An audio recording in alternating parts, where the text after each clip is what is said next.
ओम नमः शिवाय। प्रभु जी, आज की कथा है वन पर्व, एपिसोड संख्या 103। अभी तक आपने सुना अष्टावक्र की जन्म तथा शास्त्रार्थ वृतांत। अब कथा आगे। आज की कथा होगी पांडवों की गंधमादन पर्वत की यात्रा। आइए अब कथा को प्रारंभ करते हैं। लोमस मुनि जी कहते हैं, हे युधिष्ठिर, यह मधुमिला नदी दिखाई दे रही है। इसी का दूसरा नाम समंगा है। यह कर्दमिल क्षेत्र है। यहाँ राजा भरत का अभिषेक किया गया था। वृतासुर का वध करने पर सचिपति इंद्र जब राज्य लक्ष्मी से भ्रष्ट हो गए थे, तब इस समंगा नदी में स्नान करके ही वे पुनः इस पाप से छुटकारा पा सके थे। यह मैनाक पर्वत के मध्य भाग में विंसन तीर्थ है। यह कनखल नाम की पर्वतमाला है।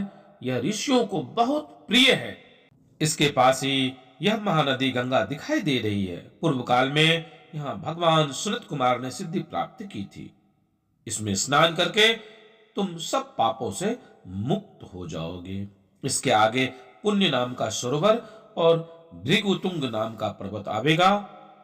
देखो, यह तुलसीराम मुनि का सुंदर आश्रम दिखाई दे रहा है। वहां अपने मन से मान और क्रोध को निकाल देना। इधर यह रैव्य ऋषि का श्री संपन्न आश्रम सुशोभित है। यहाँ के वृक्ष सदा सर्वदा फल फूलों से लदे रहते हैं। यहाँ निवास करने से तुम सब पापों से मुक्त हो जाओगे। यहाँ 7 प्रकार से बहती हुई श्री भागीरथी सुशोभित है।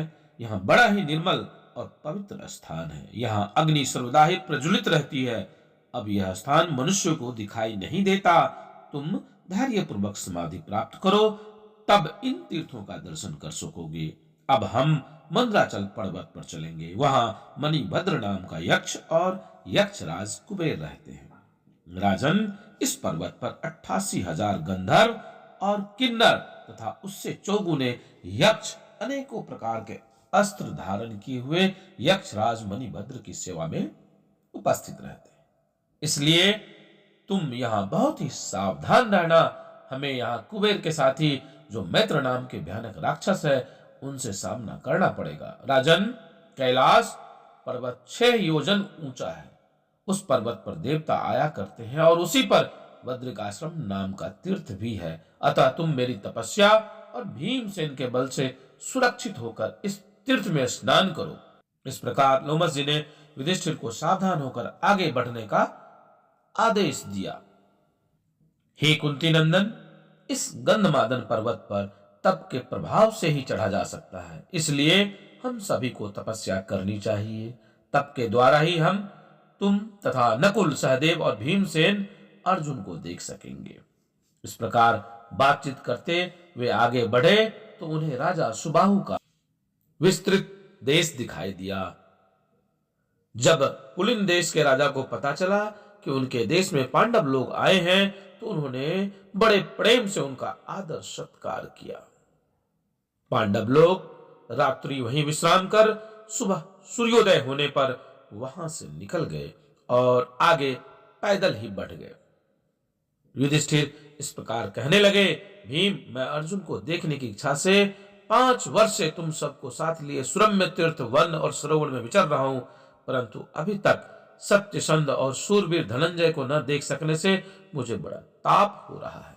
उसी को देखने के लिए हम लोग गंधमादन पर्वत पर चढ़ रहे हैं। जो लोग असंयमी होते हैं, उन्हीं को यहाँ मक्खी, मच्छर, डांस, सिंह, व्याघ्र और सर्पादि सताते हैं। संयमियों को तो सामने भी नहीं आते। अतः हमें संयंचित और अल्पाहारी होकर इस पर्वत पर चढ़ना चाहिए।